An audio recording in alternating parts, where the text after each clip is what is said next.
पिछले एपिसोड में हमने देखा कि किस तरह भीष्म, जिन्हें देवव्रत कहा जाता था, ने आजीवन ब्रह्मचर्य का भयंकर व्रत लिया ताकि उनके पिता राजा शंतनु सत्यवती से विवाह कर सकें। उस दिन से भीष्म कुरु सिंहासन के शाश्वत रक्षक बन गए।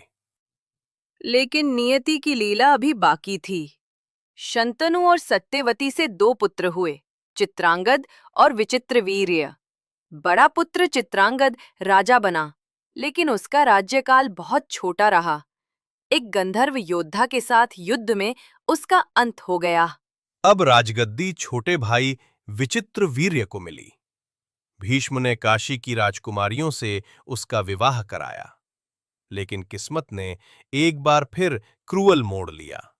विचित्रवीर्य भी अल्पायु में ही बीमार होकर चल बसे और वे संतानहीन रहे। कुरु वंश पर संकट छा गया। सिंहासन के उत्तराधिकारी ही नहीं थे।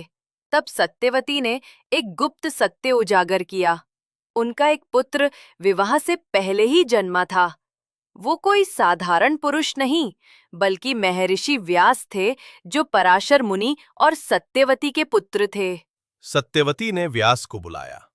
मां की आज्ञा मानकर उन्होंने नियोग की परंपरा निभाई, यानी विचित्रवीर्य की विधवाओं से संतान उत्पन्न कर वंश को आगे बढ़ाना।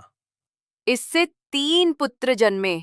रानी अंबिका से उत्पन्न हुआ धृतराष्ट्र, जो जन्म से ही नेत्रहीन थे। रानी अंबालिका से उत्पन्न हुए पांडु, जिनका शरीर पीला और दुर्बल था, और एक दासी से उत्पन्न हुए विदुर, जो धर्मज्ञ, बुद्धिमान और न्याय प्रिय बने।